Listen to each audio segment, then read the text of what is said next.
That's not a comic book. Now that's a comic book. Hi everyone, welcome to another episode of Comic Reviews. I am Sid2, and I've got a pretty good amount of books to talk about today. One of them that I was having fun reading, I realized was a reprint, so I'm not going to be talking about that. They're gearing up for the release of DC and Looney Tunes crossovers, and so they released one that they did in the late 90s or early 2000s, just as like a collected edition for $8. You got 100 pages out of it. There were still ads, but it was enjoyable. But I don't really feel the need to talk about an old comic, so I'm going to talk about new books. Now, unfortunately, that means that I'm going to be jumping into a really, really heavy book right away as opposed to something light. So let's do the rundown of what I've got today. In reverse order, the last thing we'll be talking about tonight is Batman number 24. For those that don't know, if you're just here for like this book, description, timestamps, you're good. Batman number 24. Aquaman number 24. Wonder Woman Steve Trevor special number 1. Bane Conquest number 2. DC Comics Bombshells number 28. Star Wars Darth Vader number 1. Predator Hunters number 2.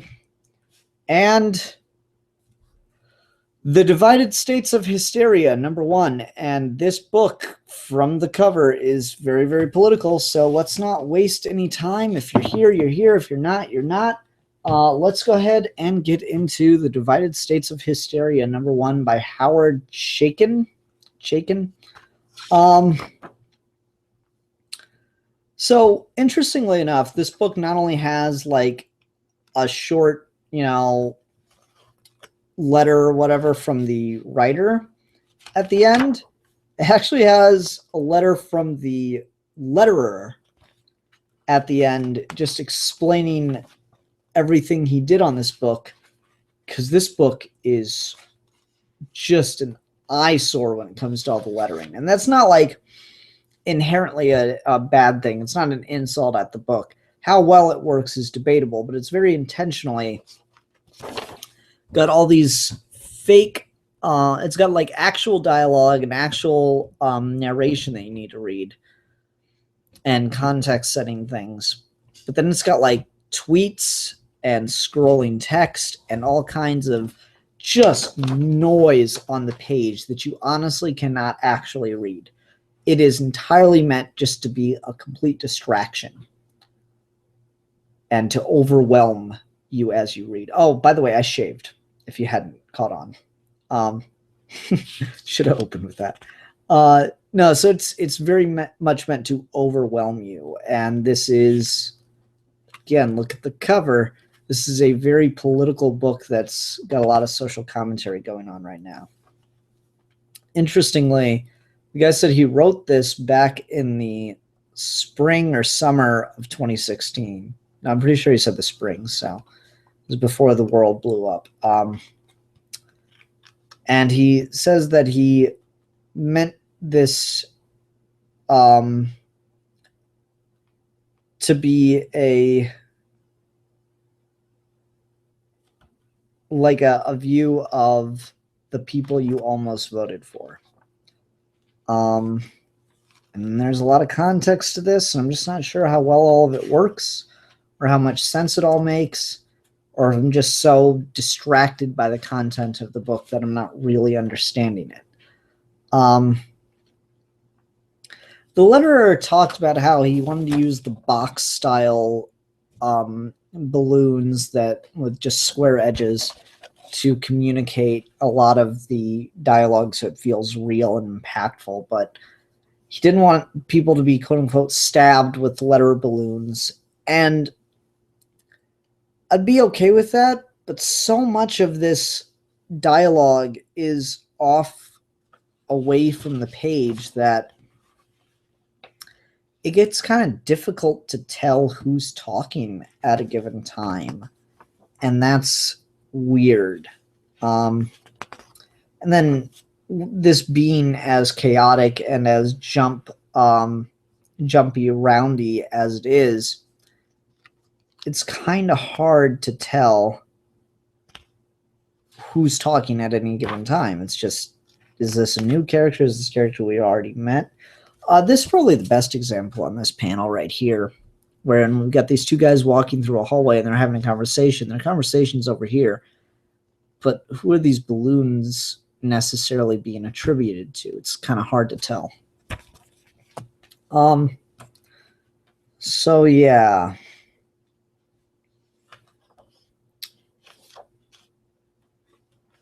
Let's talk about the political message of the book. I'll read the opening paragraph. A month ago, the elected president of the United States and most of the cabinet were assassinated in an aborted coup d'etat. The nation's intelligence services and all their resources are on high alert. Americans, who in more than 2 centuries of self-mythologized in history, fought a revolution, fought a civil war, weathered 2 world wars, a depression, and won a Cold War, finally found their exceptionalism soured, unable to raise their eyes from their self-mythologizing, self-serving self-obsession to shake off the post-crisis malaise and move on to whatever shitstorm lies ahead.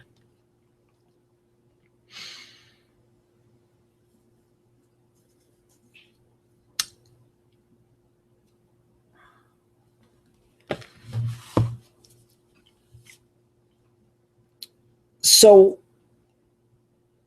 hold on, let me just talk about the book. We're following, the only character we consistently follow through this is an intelligence officer, guy in the CIA, and a woman who is planning some sort of attack. And we get to the end, and she commits this attack.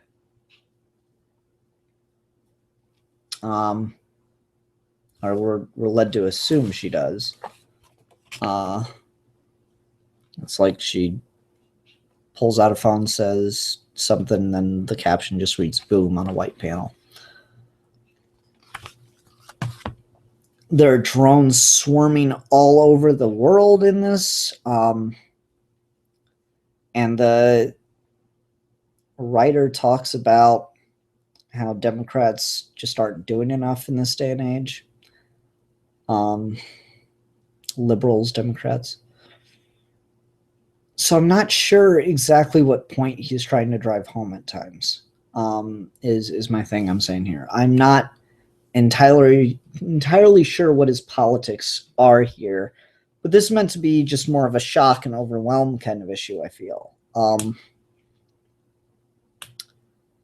I don't know if this is a strong enough book for me to want to continue reading. I mean, it's got a really fascinating, very charged cover, certainly. Like, it's a great cover, but honestly, this is one of those cases where I don't feel the content of the book matches up.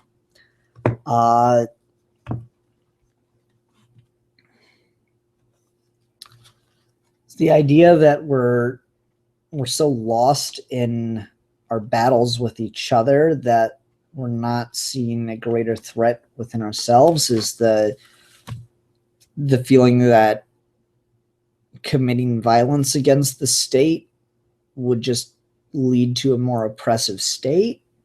Because I disagree with the second one, and I kind of agree with the first, but I feel like it's muddied.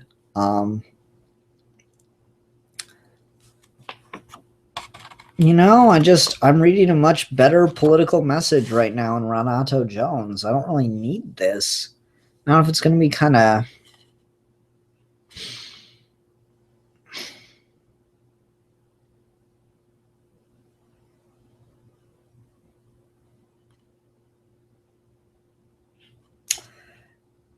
Now that liberal center-left narcissism with a healthy dose of identity politics has lost the game to right-wing ignorance and hypocrisy-driven rage, and I find myself anticipating a future spent in a live-action dystopia, the book seems almost naively cheerful and filled with hope.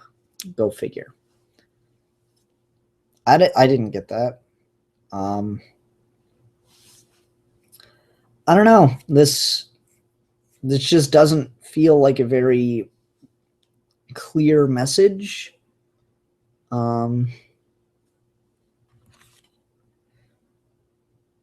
like that's what he was trying to say, it feels like, and I disagree with that.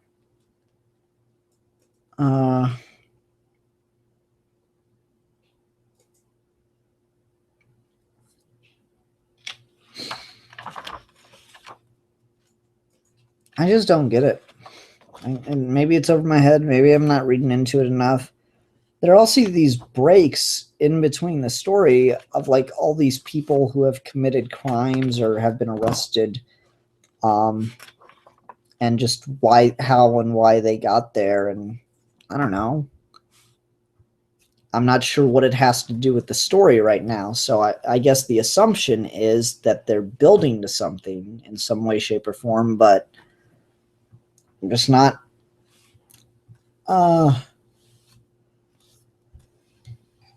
I just don't know what to really make of it, and I don't know if it's worth my time. Everyone's reacting to my beard and why I didn't stream yesterday. Kind of one and the same. I'm getting married on Saturday, so I shaved for the wedding.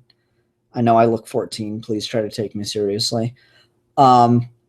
And yesterday I was at my mom's house having dinner since my uncle was in town for the wedding. So let's go ahead and move on then to Predator Hunters #2. This continues to be like really good. It's got a strong ass opening, and I'm really excited to see where it goes. We have this character doing push-ups and having a flashback to her encounter with the Predator, wherein it crushed her hand to the point where it's still injured all these years later, but she's just sitting there doing push-ups. And that's when the team that we met in the last book arrives on this ship via helicopter. And you see her just immediately take out the guy that got added to the team last time. And so she's just immediately shouldn't be a badass. And then there are like so many more people on this boat, all of whom have the same goal of taking out predators. It's really cool. I'm very much excited to keep reading more. And then there's just like a lot of great art in here too. Let's see if I can find the page of her that really got me. I mean, like, here's the team leader talking about her encounter with the Predator. That's just a kick-ass pose. Holy shit, that's awesome.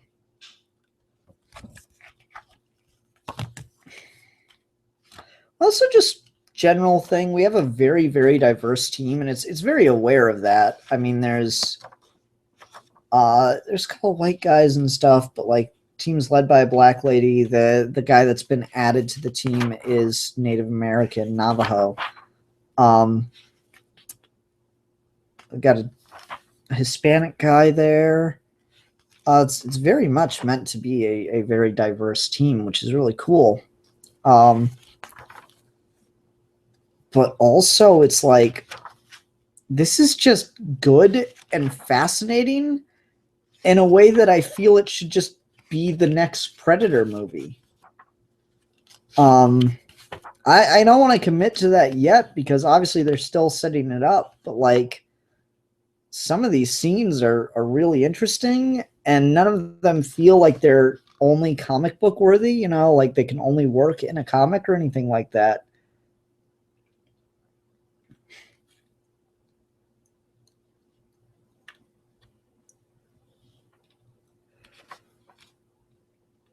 I don't know, guys. This is pretty kick-ass. I guess you couldn't do all the flashback back and forth, but at the same time, there's nothing that says you absolutely can't. Like, time jumps are a thing that happen more in comics than they do on screen, but ever since Nolan, we've been doing that more on film, so this is something I would like to see in a movie, to be honest with you. I could see this as the next Predator movie. It'd be a really interesting way to juxtapose what we had in Predators. So I don't know, guys. I'm getting a kick out of this. It's just cool. There's action, there's badassery, it's got a lot of intensity to it. There's some more background on the guys that we saw at the beginning of last issue, and exactly what happened there. And it's just neat. There's no like deeper meaning or understanding or anything. There's some plot development and whatnot, but I'm cool with that. I'm hooked. I'm interested in the story on just a character level and ABC of the plot. That's cool with me. I guess the biggest problem is that this is maybe making killing a predator way too easy. And also then it just seems like if this many people had done it and are able to talk about it and seek each other out, then we would just have, like, it would just be accepted that there are predators. It's like too many people saying the same thing. You know, you can do a whole government covers it up thing or whatever, but the indication would just be that, yeah, it's pretty obvious that this is a thing that's happening. When people are coming back with like evidence and stuff every other week, you know, the one girl has the thing freaking taxidermied on her wall. It seems like it would be obvious that this is real. And then it just is also maybe making killing a predator a little too easy. That's supposed to be like a really rare occurrence. Like Arnold didn't even kill the predator himself. The thing killed himself before he went. So that's a little hard to believe. That part of it, I would maybe take away how many team members there are, depending. But at the same time, it's the comics. We've been doing stories with this for years, so it's more justifiable in comic form than it would be on screen, I guess. Yeah, I'm interested to see more. I'm really excited to keep reading this. It's a shame this is only 5 issues. I'd like to hope that it could go on for longer. It seems like a good 8-issue story to me, but, you know, we'll get there when we get there. Excuse me. I'm tired. Worked all day. Let's go ahead and move on to Darth Vader #1. Okay. This isn't a bad book. I want to establish that up front. This is not a bad issue. This is not a book worth $5. It's a $3.99 or no, $4.99 book. This side's the actual story. Cool, awesome. It's the majority of the book. All these other pages, useless comic. I would have gladly paid for the $3.99 version of just this, or the $2.99 version of just this. This is ridiculous. This is nothing but padding and should not have been in here. Because, all right, I'm all for backup comics that are fun or whatever. This is just a waste. This has, like, it's kind of cute. It's kind of funny. Not an extra $2 worth on the book. Not an extra $1 or $2 worth on the book for me. That is just utterly useless. Okay, so Soule said that his Darth Vader run would start right at the end of Revenge of the Sith, right after the credits. Not quite. Starts just a little before that point. This scene takes place after Darth Vader has been resurrected. And you get this big splash page that's been going around the internet as he says, "No." And I think that's spelled wrong. It's supposed to be "No" with a bunch of Y's and then a G or two in there. So you get this, I mean, it's a pretty epic ass splash page. It's it works a lot better when it's just a single no. No. No. No. You shall die.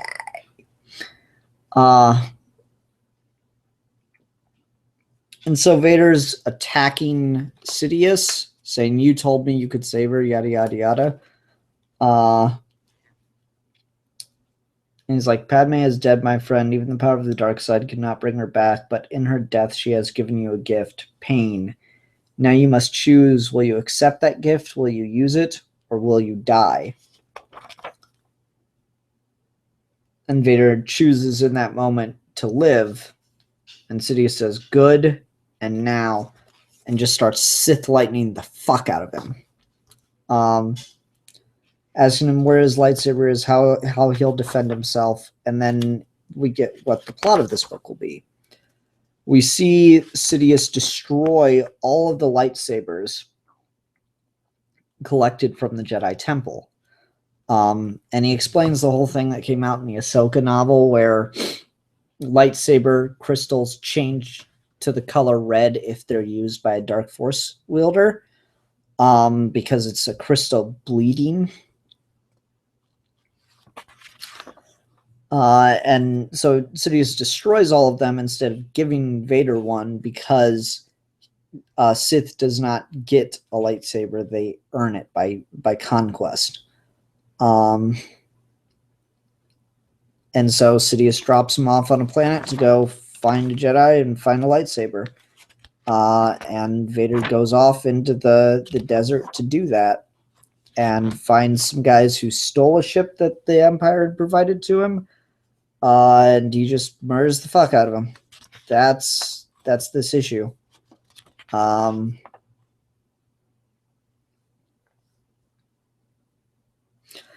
It's a little weird that Vader's still kind of solemn, kind of toned down. This should be still a more emotional Vader. And maybe we'll be getting a bit of that, because it looks like one of these, smugglers is able to shoot him. That appears quite clear. There's this panel of him getting shot, and they even break to say, "I got him." So I think the indication might be that he's too rash still, and he needs to be more collected. Otherwise, he'll be useless. I don't know. This book's okay. Again, it's not worth $5. That was not a fun purchase. Not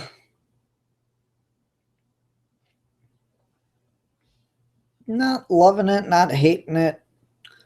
Having Poe Dameron flashbacks, but I'm trying to give it a chance, trying to give it time. We'll see how it goes.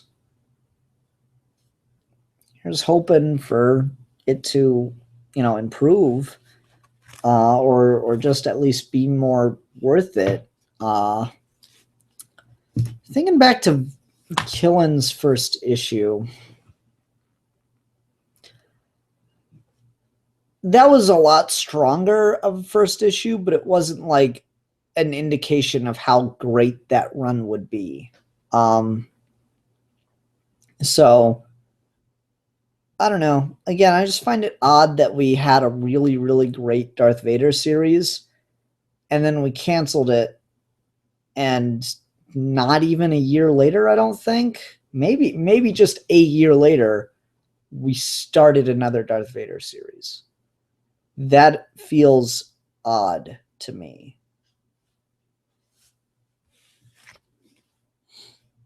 Sidious is written fairly well in that, though. I'll give him that. You know me, I like my Sidious. Okay, let's go on to DC Comics Bombshells, number 28. Lois Lane reporting from Leningrad.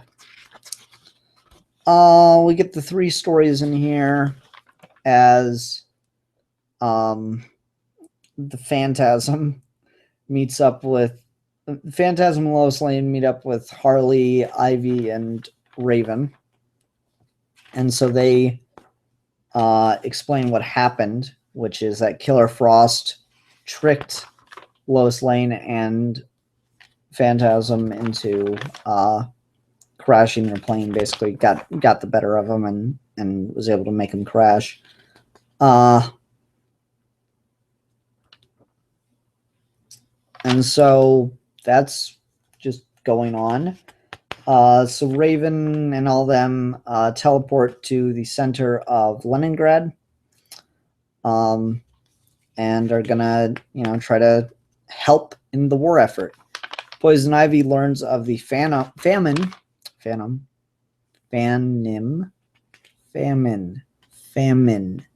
That's a hard word right now. She learns of the famine, or is more aware of the famine and the situation of Leningrad under siege, and so uses her powers to grow food for the people to try and help. Really cool scene. I really like this. That was pretty fascinating. She grows a forest right in the middle of Leningrad. So that was really cool. Just neat to see.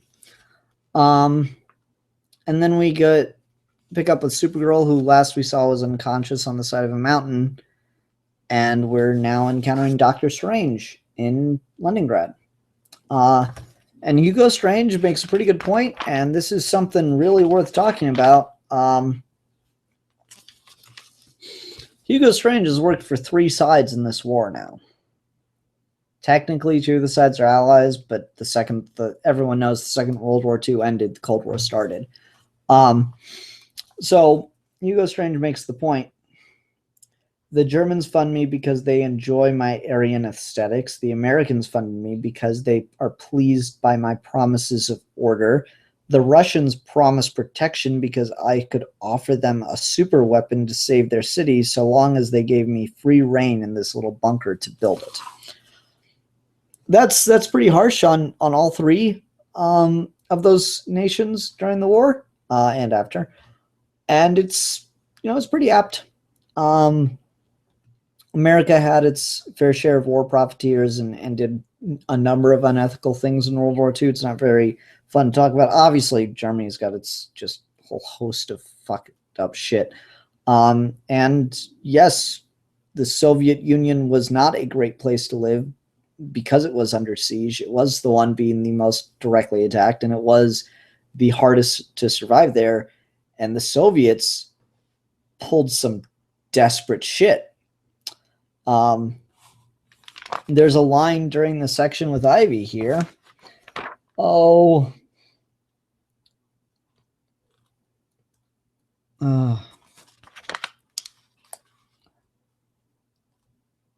Where's it at? Gotta find it.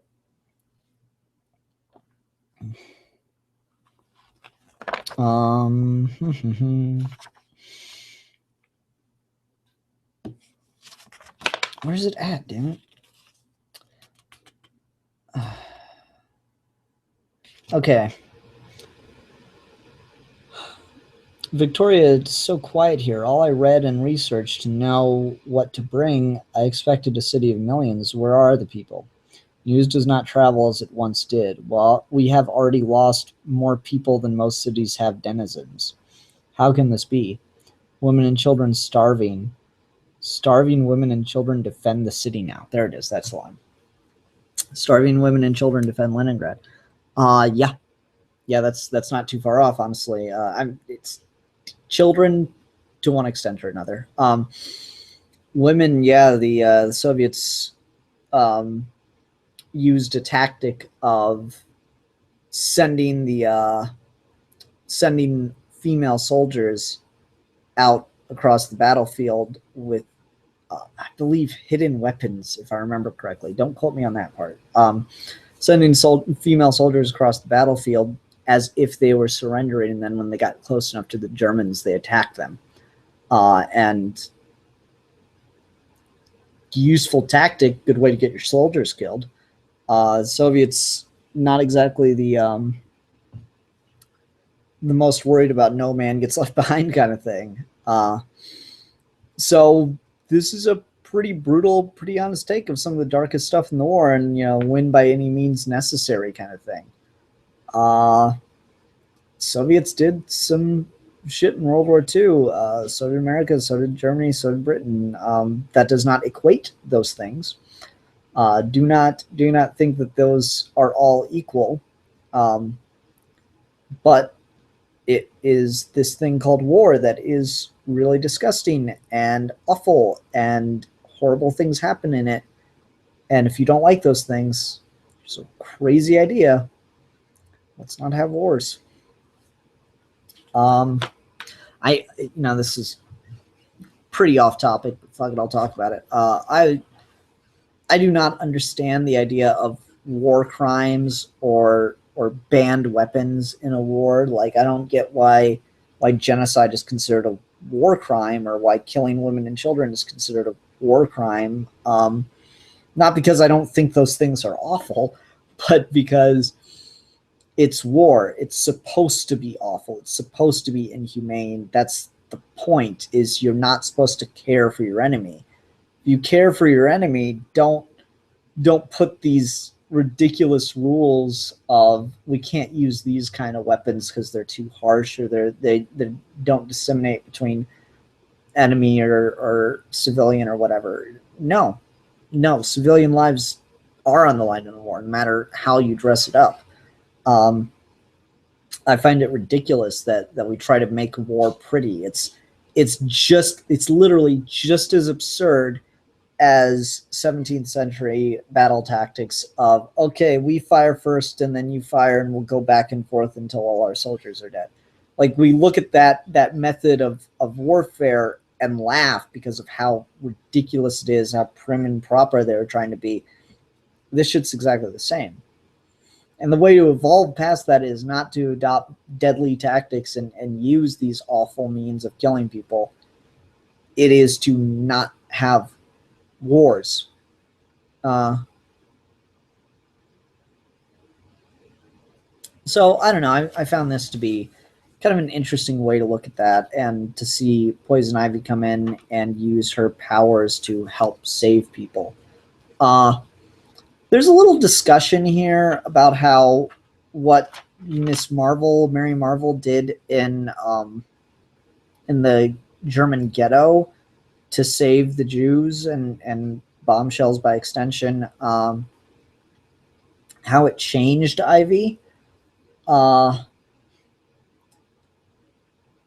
how now she doesn't want to kill because anyone can kill.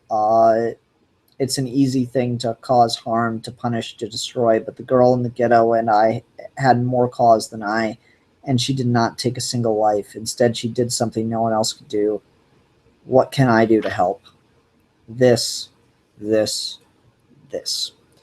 So yeah, the idea is that Ivy had a character arc and now cares about people, and she just wants to help them.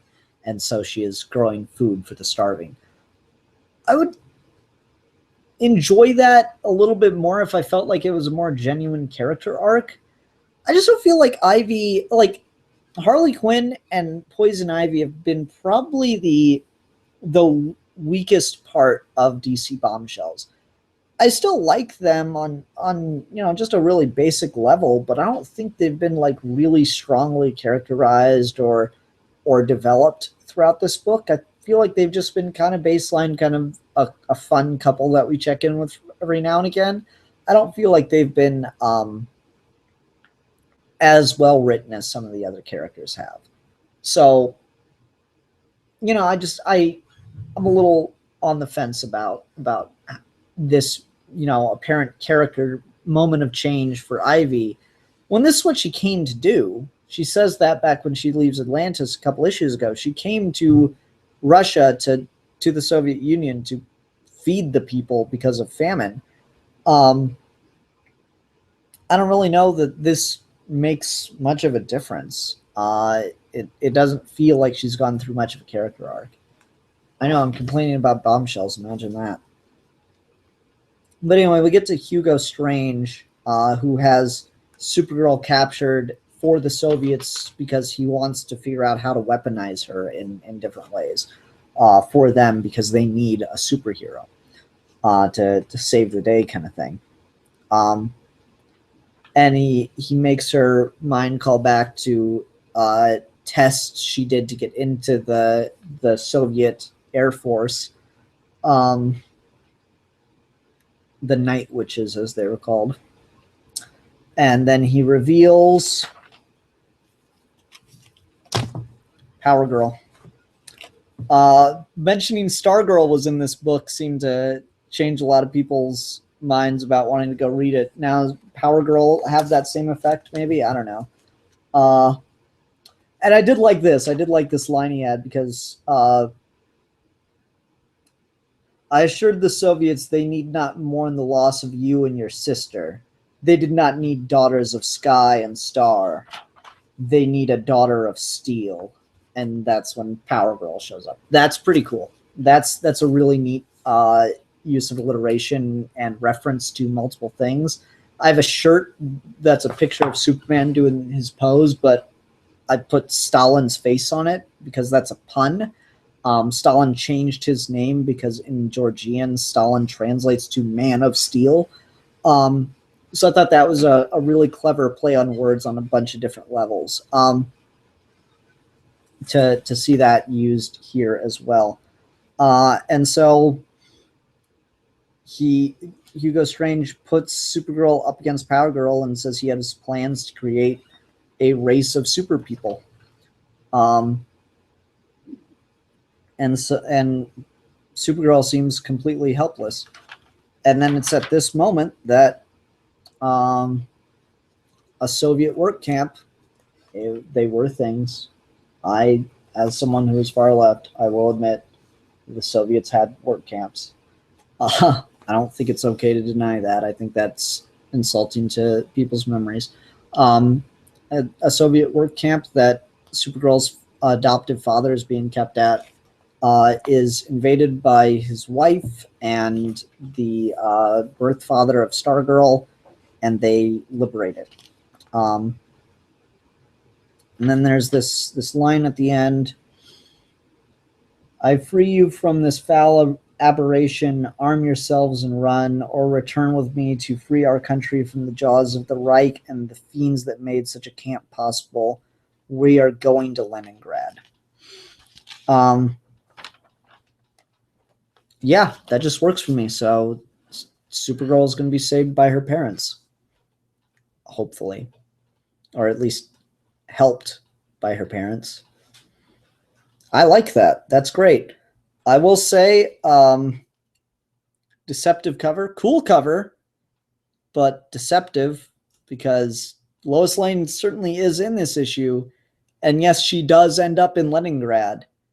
She does not really tell the story of this issue. I thought that was kind of funny. Like, she tells Raven, Harley, and Ivy how Killer Frost tricked them and beat them and sent them in a plane that crashed, but she doesn't really explain.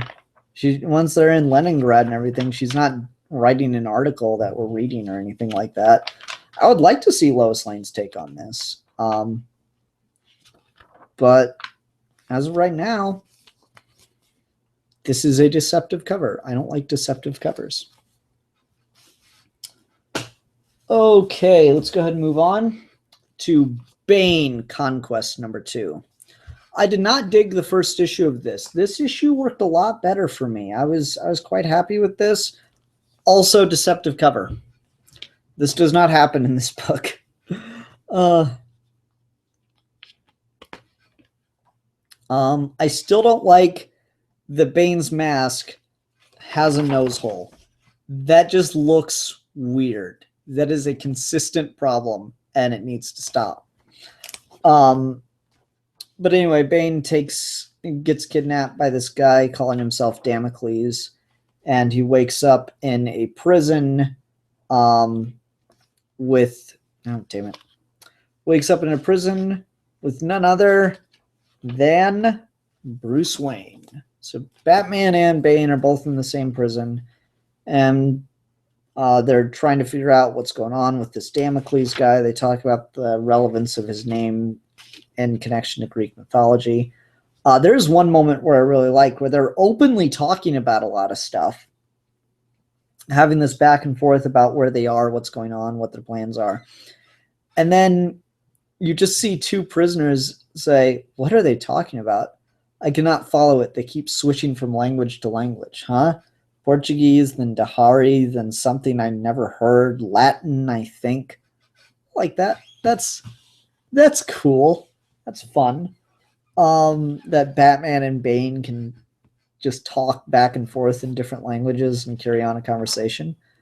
So anyway, Bane figures out how to break out of their cell, and just in the most blunt way possible, of course.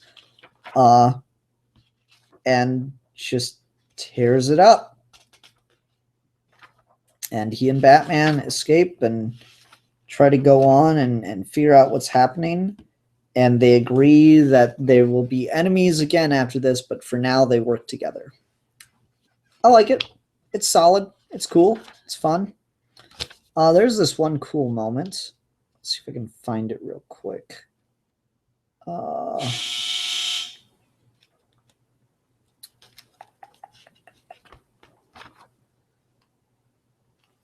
Bane says, what do they want with our city?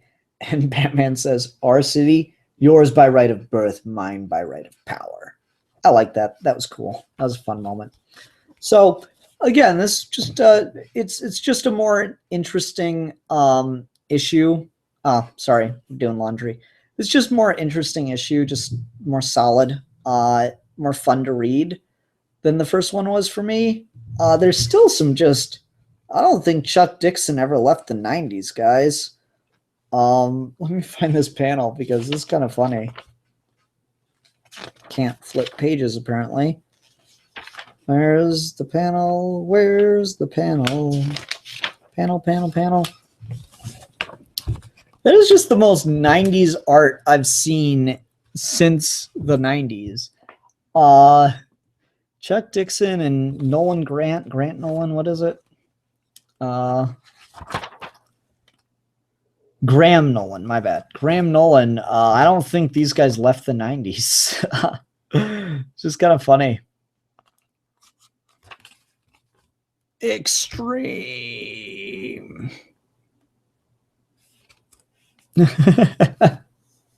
It's like Rob Liefeld, but in a bad way. Yeah, I kind of agree with you there. I don't care for the art in this book too much. I'm not sure what, if anything, in comics Graham Nolan has done since the 90s. The big draw to this is it's the creators of Bane writing and drawing Bane again. That's cool, but not if it's not, current. It doesn't feel like these guys have read comics, and that's probably unfair. But that's like a problem you'll notice with some of the quote unquote great comic writers or whatever. They quit reading comics, and so they don't really keep up with the way the medium has changed or evolved since they quit. And so they start writing some stuff that's just like really, really bad.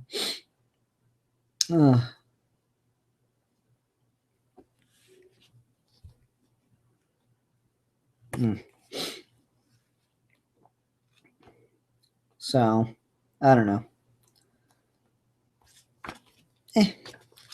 Just an okay issue. Not loving it, not hating it, but having more fun with it, so that's good. Let's go ahead and talk about Wonder Woman Steve Trevor Special #1. This is a one-shot.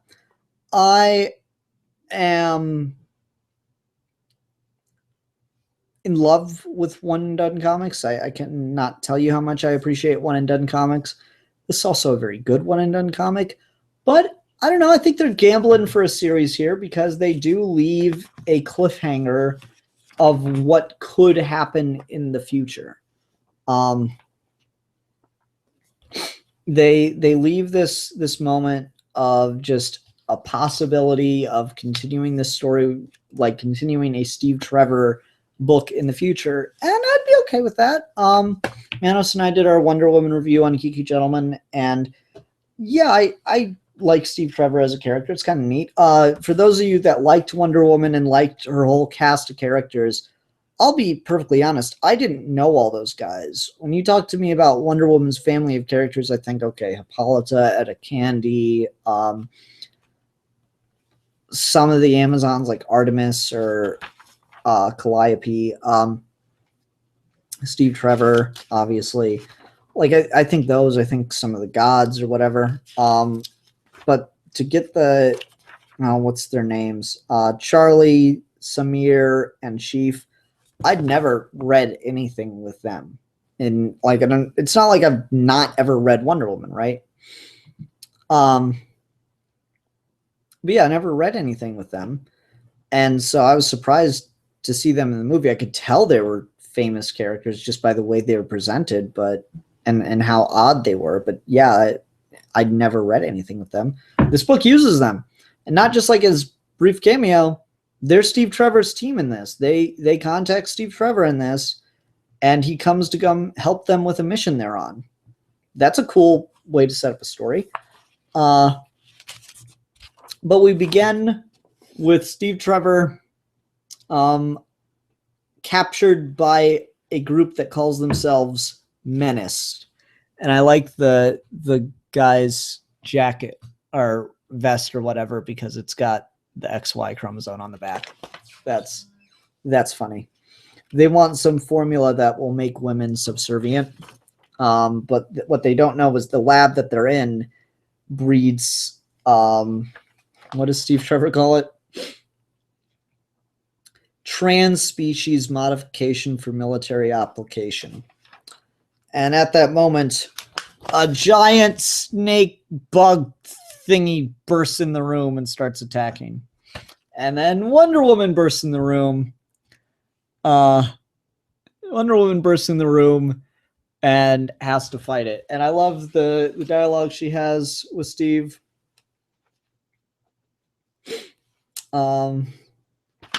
What's the line? Okay, hold on. I'll just read from the beginning. You couldn't just wait for me, Steve. Hey, I was just trying to save these dorks from you. And now I must save them from an out-of-control, frothing red phallus. Couldn't think of a more appropriate metaphor if I tried. Oh, it's funny. So yeah, there's Wonder Woman saving these guys. She beats up the monster and ties up the bad guys.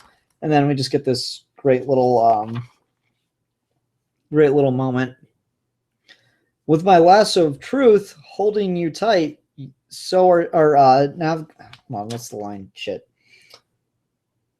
Sorry, I'm overly honest, but and with my lasso of truth holding you tight, so are you. I hate women because I'm insecure and full of self-loathing. Of course you are. I like that. That's fun.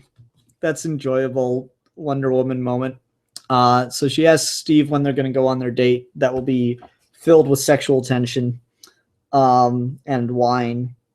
And he's like, I got to go do something. She's like, will you tell me what this something is? He's like, only if you use that lasso on me, Angel. She goes, go, Steve Trevor, but when you come back, I will expect my wine and tension. And then we get into the mission. Steve Trevor parachutes out of a hot air balloon, meets up with the guys, and helps save them from some evil woman. Crimson Men and their leader, Saturna. Never heard of her. That's cool.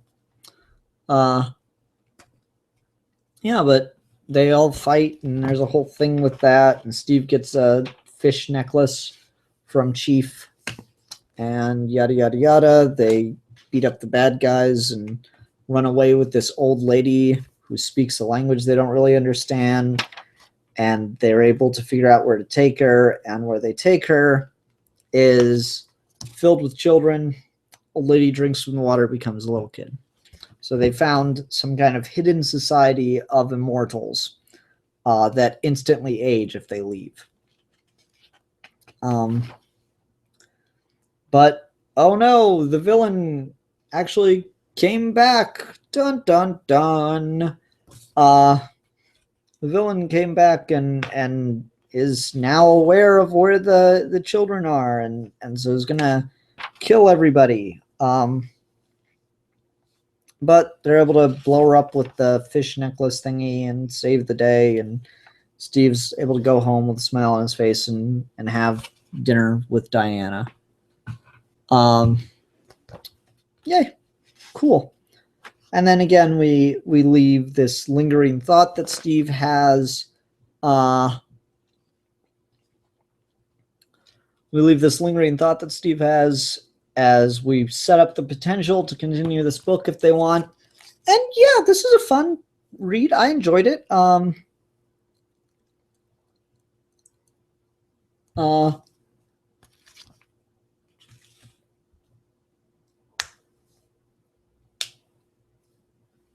like a great, groundbreaking book or anything, but this was fun. I smiled. I got all intrigued. I was on the edge of my seat. Tim Seeley's the writer, does a good job. I had a fun time reading this. Can I take this down now? Sorry, I had like huge exposure issues earlier. But yeah, this is fun. Well written, Steve Trevor.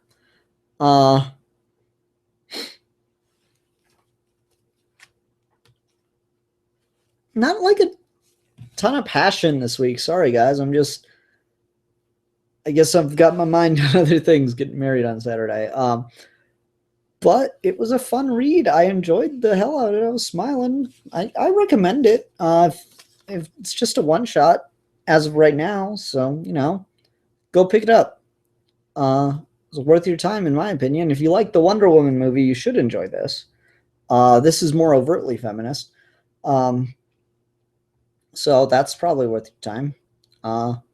It's got the characters from the movie in it, so the only one missing from her old gallery is Etta Candy, and I don't know. Would anyone else read a Steve Trevor ongoing? Because they even they don't have it on the cover, but when they do the title, it's Wonder Woman's boyfriend Steve Trevor in the River of Lost Years. Would anyone read a Wonder Woman's boyfriend Steve Trevor book? I would. I'd read a Steve Trevor book. Could be fun. Nice action spy kind of thriller thing. Worked as a one-shot just fine. All right, let's go ahead and talk about Aquaman, number 24.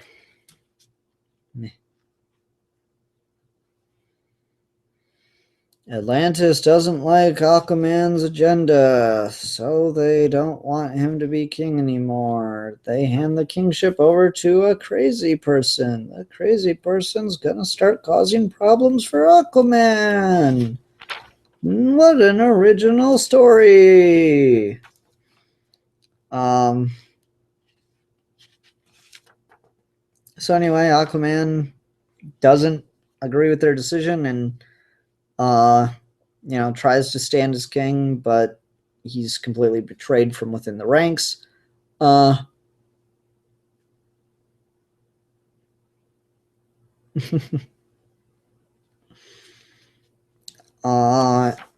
And so he tries to run away, but they begin to raise the crown of thorns.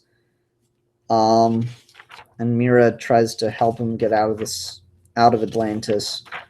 But as he's running away, as him and Mira almost make it together so that they can go live happily on the surface and not have to deal with Atlantis' bullshit, the Royal Guard of Atlantis stabs Aquaman right through the chest, because it's what he's been ordered to do.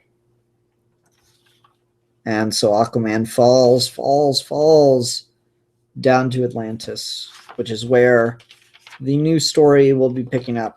And that's the arc I wanted to read. So I'm glad I did pick these issues up. I'm curious to see what Aquaman's going to do, apparently being a rogue agent in his own state. That will be interesting he'll be living in the shadows trying to avoid the authorities and all that stuff. And he's got to try to overthrow the government. But not only that, actually prove to people that his way is the way to go. Okay, cool. That's at least somewhat more interesting than just Aquaman has to fight a guy, I guess, on some level. Like, I guess the thing is that you just have, the city against him now. The city of Atlantis, city-state of Atlantis is now against Aquaman. Great. We just need to try to think of other things to do with Aquaman besides, hey, Atlantis hates you. Please. Atlantis hates you, and it's able to easily be led into war with the surface. So done. But that's okay. I'm not really picking up this book for the story anyway. I'm waiting for the artist to come on. Probably going to end up dropping it when the artist leaves. But we'll see how it goes. Okay. Are you ready?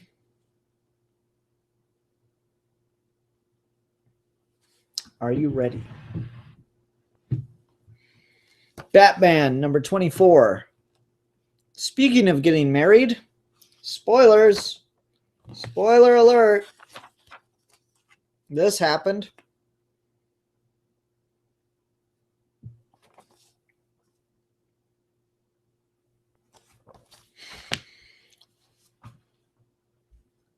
I don't like Batman and Catwoman together.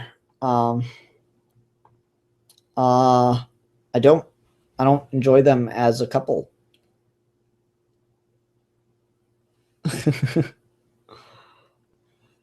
And I love Tom King's run, and I do trust that he knows what he's doing, especially after Rooftops, where he kind of proved that this relationship cannot work. This relationship is doomed to fail. These are not good. These people have a lot of natural chemistry and have a lot in common, but they are just not good for each other. That is just how they are meant to be written, in my opinion. And the Rooftops two-parter really did establish that. So I trust what he is doing. He's doing what a lot of writers do, which is when Batman is dealing with shit, he gets scared and does something, kind of self-destructive to, put himself back in that determined position. And in this, we are dealing with the aftermath of both I Am Bane and The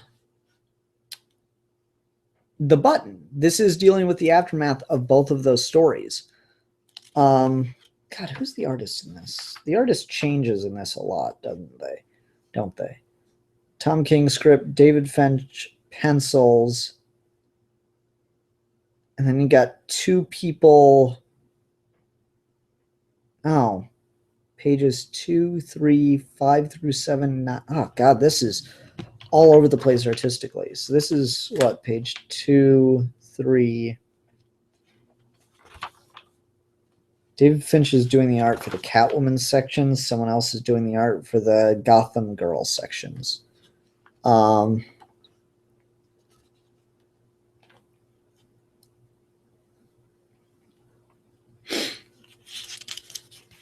don't love David Finch as an artist. I don't hate the art here, but just something about Claire looks so friggin' off, and maybe that's intentional. I don't know, but it's really hard to tell what they're going for. I will say it's smart that they switch artists. It's not like they don't switch artists on the page, but they switch artists when the scene is different. That's good. That's smart writing. That's smart use of two different artists on a book. Or multiple artists on a book.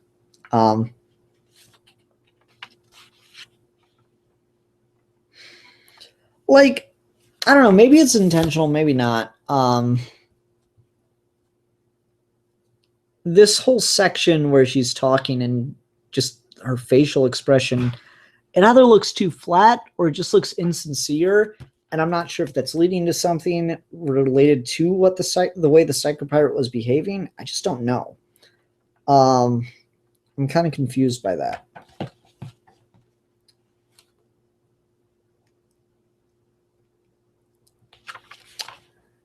But anyway, in the lead up to this, we have Gotham Girl asking Batman why he does certain things. Like, why doesn't he fly when he obviously could? He has the technology and everything. You know, people in the DC universe that don't have superpowers fly all the time. They manage stuff.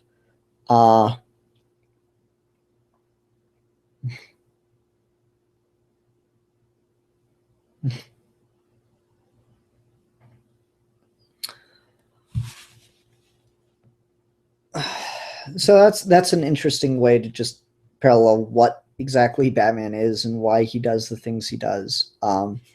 And so this whole issue is just Gotham Girl asking Batman if she should be a hero or what she should do, and yada yada yada. And really, it's just Batman having to ask himself what he should do, because he is dealing with, you know, for all intents and purposes, his father telling him, "Don't be Batman." That's an awful decision.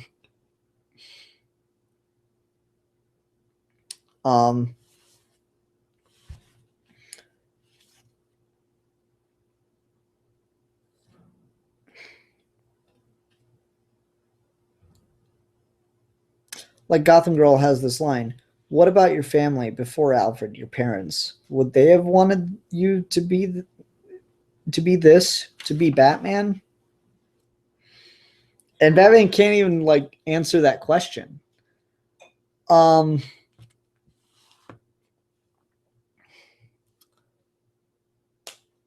I really like. It's this really subversive, interesting idea that they're playing with here of what does Batman do when his father told him not to be Batman. And, you know, everyone's told me, "Oh, it's been done. It's been done. It's been done." I don't care if it's been done. This is good.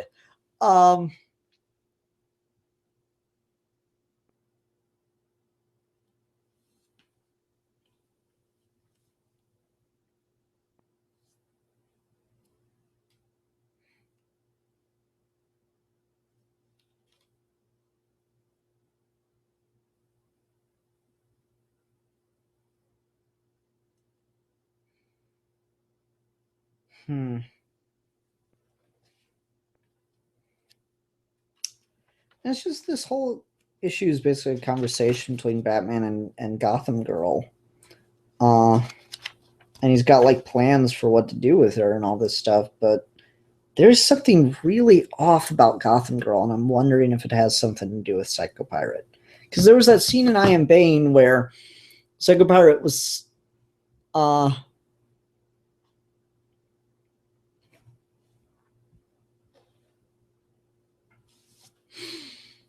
Psychopirate was like talking to her, and he was like kind of seemed to be subverting his message of like changing how she felt and all that stuff. So I'm not sure if there's like a subtle thing going on wherein he's trying to or where he's done something to her, because she's very off in this book, and I'm not sure if it's the art just not working with what King wanted it to communicate, or if it is the art working on a subtle level with what King wanted it to communicate. It's really, really intriguing in that way.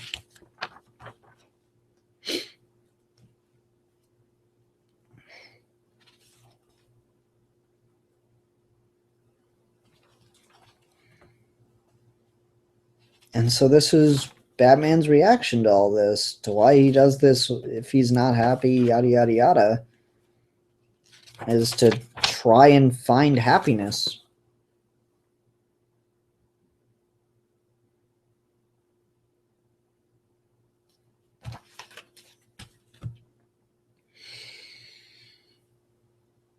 I don't know. I'm finding it interesting, even though he knows and was shown clearly that this relationship's doomed to fail. But maybe not if he quits being Batman. It's intriguing as hell. I'm loving this book. That's all I got, folks. That's all I got. I got a shaved face. LA, hand me the dice. I want to show the people the dice.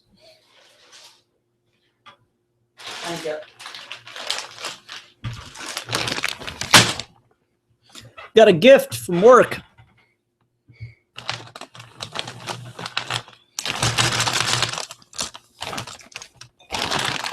This is a nice gift.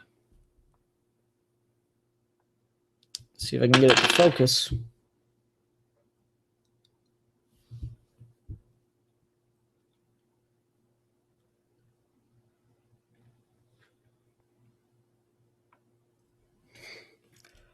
Every single one of them.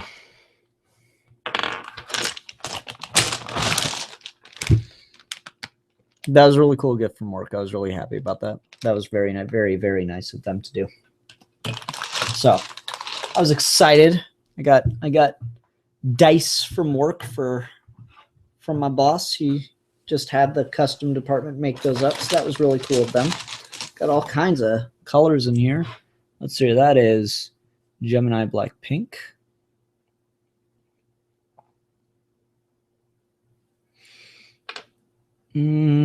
Lustrous Black. It's hard to tell in this light. Blue Steel.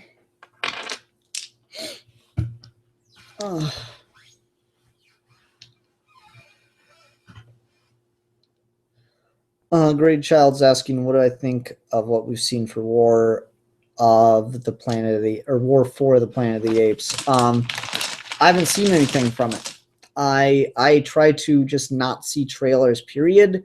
I actively avoid trailers for certain movies. Yeah, I don't know.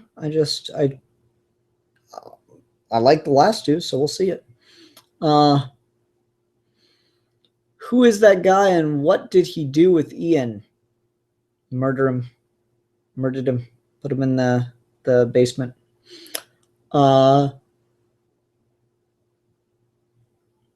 Which one is your favorite? You mean like of the Planet of the Apes movies or of the dice? Because I'm not sure what you mean by that. I don't even know if they have my favorite in here. Ooh, they got a Borealis light green. I have to know all the colors for work.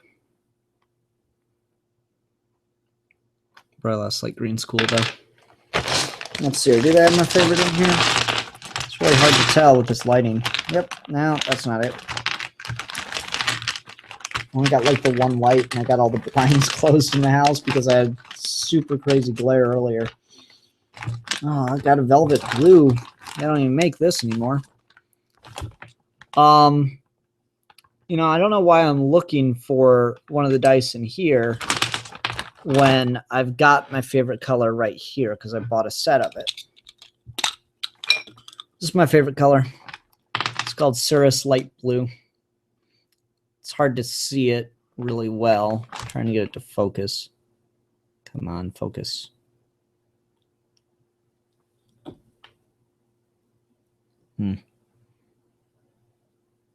Yeah. I don't know. I like that. It's got like kind of a milky quality to it, which is nice.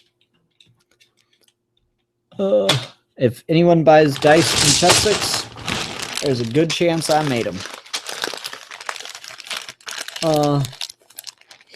Let's see here. What else we got? The Planet of the Dice. Sentient dice has dominated the planet, or using us as dice. That wouldn't work very well because people are not random. Ian, did King ever bring back that whole thing with Claire narrating from the future and talking about the death of Batman beginning? I still don't know what to make of it. Nope, that has not come back yet. I completely forgot about it for the longest time, too.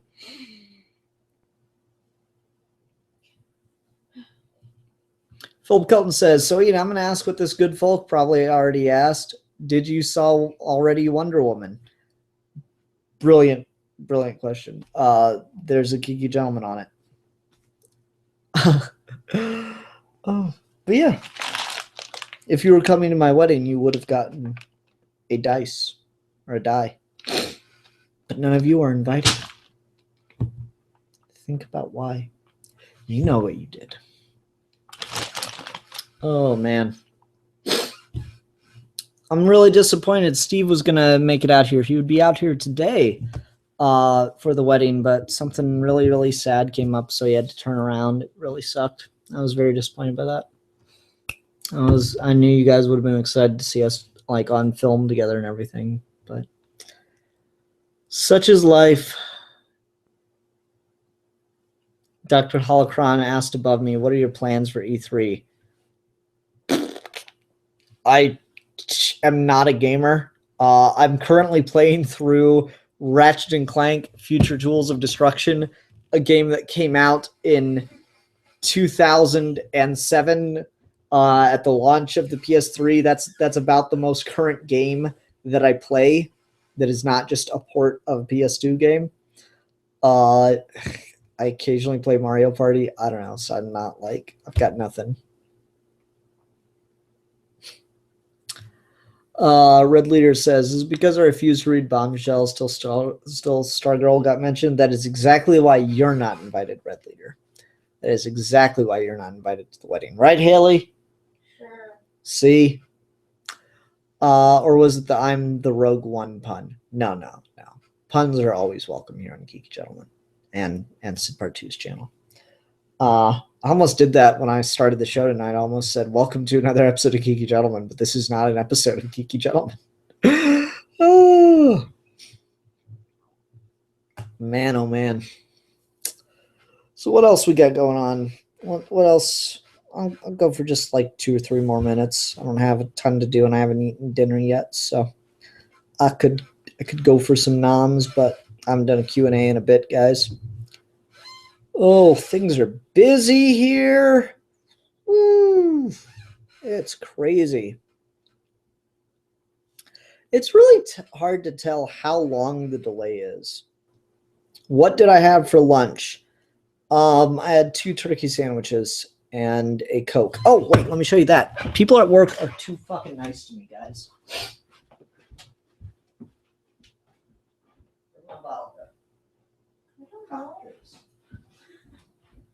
I don't have an answer to everything. Yeah, you do. So people at work are way too fucking nice to me. They got me a bottle of Coke with my name on it. Like, I know this is a promotion that they've been doing, yada, yada, yada, put the name on a bottle. My name is hard to find. How many fucks you know named Ian? They actually did it. This girl at work is so fucking nice. She always brings in food for people and stuff. She's the nicest person in the world. She like had to have scoured every damn store in Fort Wayne to find that. That was very, very nice for her. I'm gonna keep the bottle.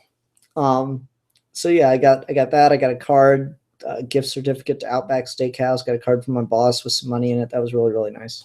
I work with some nice people.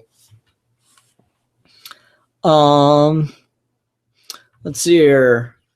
Any chance you'll be watching the Battlefront 2 live stream this Saturday? Probably not. I'm not a fan of like shooters, FPSs. And with Neil Blomkamp saying Alien 5 is dead, what are your thoughts on director Ridley Scott swatting down anything else Alien related that isn't his? I don't care about Alien. I just don't. I just do not care about Alien. I'm sorry. It's not a franchise with any kind of consistent quality that really matters to me. It's got 2 good movies out of how many now? I haven't seen Covenant yet, so I don't want to comment on that one, but still, I just don't care about Alien. Ridley Scott can do whatever the fuck he wants. My plans for E3 are just go about my daily life and watch videos from it because I don't care enough to buy plane tickets to go get into it. Good plan.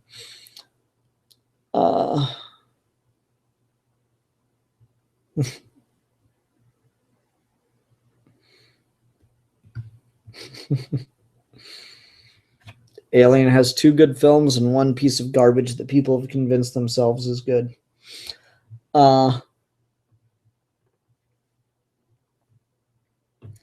What do you think of people using justifications for Imperial in stories that are essentially the same as ones actual Nazis use? What do you think of people using justifications for imperialism in stories that are essentially the same ones as the actual Nazis used? I'm not exactly sure what you mean by that. Could you give me an example?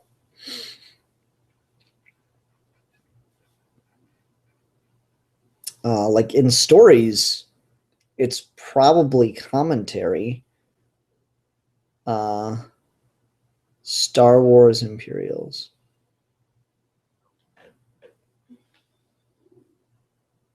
Well, Star Wars are meant to be at times one-to-one. Star Wars Imperials are meant to be at times one-to-one characterizations of the Nazis.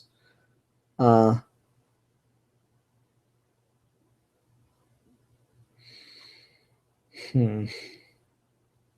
guess I just don't understand what exactly your question is. I'm having a hard time wrapping my head around this one. I'd have to hear you explain it. Anyway, I think that's going to do it for this episode of Comic Reviews. There's a Predator Concrete Jungle comic. Is it written by Morrison or adapted for Morrison's? Because I'd probably read that. But yeah, I think I'm done with comic reviews for the night. Philip Kelton messaged me about that. I'm really interested.